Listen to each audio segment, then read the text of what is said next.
On vit dans un monde où on est littéralement submergé d'informations. Alors comment on fait pour distinguer le vrai du faux? Aujourd'hui, on va voir que développer son esprit critique, ce n'est plus un luxe, c'est une vraie nécessité. Et pour ça, on va se construire ensemble une véritable boîte à outils philosophique.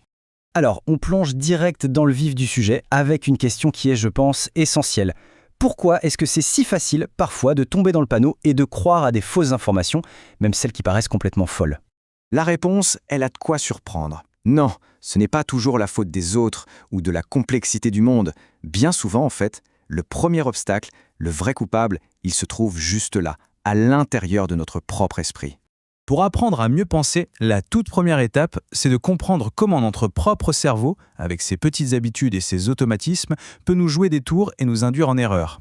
Et voici le principal suspect, les biais cognitifs. Qu'est-ce que c'est? Eh bien, ce sont des raccourcis que notre cerveau prend tout le temps pour analyser les choses super vite. C'est pratique, c'est efficace, mais c'est aussi là que les erreurs se glissent. On pourrait presque dire que ce sont comme des petits bugs dans notre logiciel de pensée.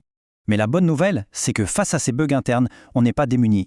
L'humanité a développé une sorte de programme de débogage il y a des milliers d'années. Et ce programme, eh bien, c'est la philosophie. Pas un truc abstrait poussiéreux, non, une approche super pratique pour mettre de l'ordre dans nos raisonnements. Le concept au cœur de tout ça, c'est l'esprit critique. Et ce qui est fascinant, c'est qu'on regarde l'origine du mot. Ça vient du grec « kritiké », qui veut dire « l'art de discerner ». Donc l'idée, ce n'est pas de tout rejeter en bloc, mais bien de prendre le temps d'examiner une info avant de décider si on y croit ou pas. Et ça, ce n'est pas une idée qui date d'hier, loin de là. Platon disait déjà, il y a plus de 2000 ans, « Une vie sans examen ne mérite pas d'être vécue ». Ça montre bien que cet esprit critique, c'est une quête très ancienne. Cette idée de se questionner soi-même pour avancer. Allez, maintenant, voyons un peu plus concrètement comment repérer ces pièges, qu'ils viennent de nous ou de l'extérieur. Alors lui, c'est la superstar des biais, le plus courant de tous, le biais de confirmation. C'est cette tendance, tout à fait naturelle, à chercher, à interpréter et surtout à retenir les informations qui vont dans le sens de ce qu'on pense déjà. On clique sur l'article qui nous donne raison, on zappe les autres. C'est confortable, mais c'est un énorme obstacle sur le chemin de la vérité. Et il n'est pas tout seul, loin de là. Il y a aussi le biais d'ancrage, quand la toute première info qu'on entend sur un sujet pèse plus lourd que toutes les autres. Il y a l'erreur du train en marche, le fameux effet mouton, qui nous pousse à croire une chose juste parce que tout le monde le croit. Et bien sûr le tribalisme, on pense comme notre groupe pour ne pas être exclu. Bref, notre cerveau est une véritable usine à biais. Ok, donc si les biais sont des pièges qu'on s'étend à nous-mêmes, les sophismes, eux, sont des pièges que d'autres nous tendent. Un sophisme, c'est un argument qui a l'air super logique, bien construit, mais qui est en fait volontairement trompeur. Il est spécialement conçu pour appuyer là où ça fait mal, pour exploiter nos propres biais cognitifs. Prenons un petit exemple pour que ce soit bien clair. L'équivoque. C'est tout bête, on utilise un mot qui a plusieurs sens et on change discrètement de sens en plein milieu de l'argument pour arriver à une conclusion fausse. C'est une manipulation du langage et si on n'est pas vigilant, ça passe comme une lettre à la poste.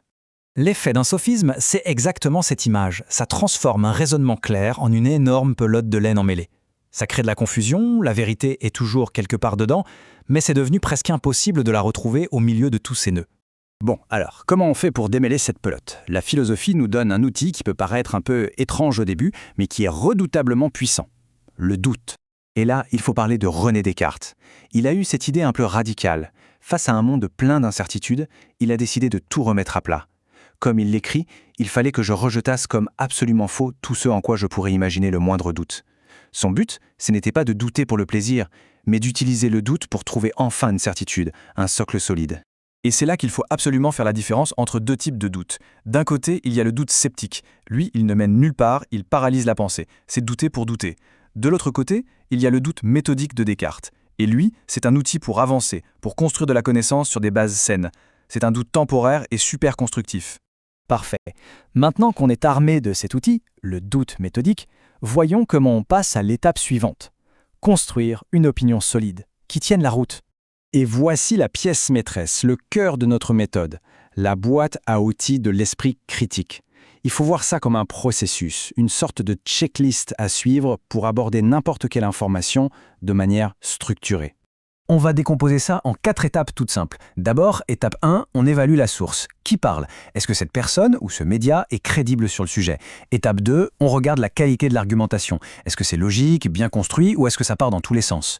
Troisième étape, cruciale, on fait le tri entre ce qui est un fait vérifiable et ce qui est de l'ordre de l'opinion ou du présupposé.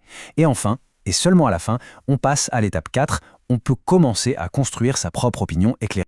J'insiste sur un point très important. Le but du jeu n'est pas de devenir un cynique qui critique tout le temps. L'esprit critique, c'est bien plus fin que ça. C'est la capacité d'analyser et d'évaluer l'information avec méthode, avec rigueur. C'est une démarche d'honnêteté intellectuelle avant tout. En fait, on peut même aller plus loin.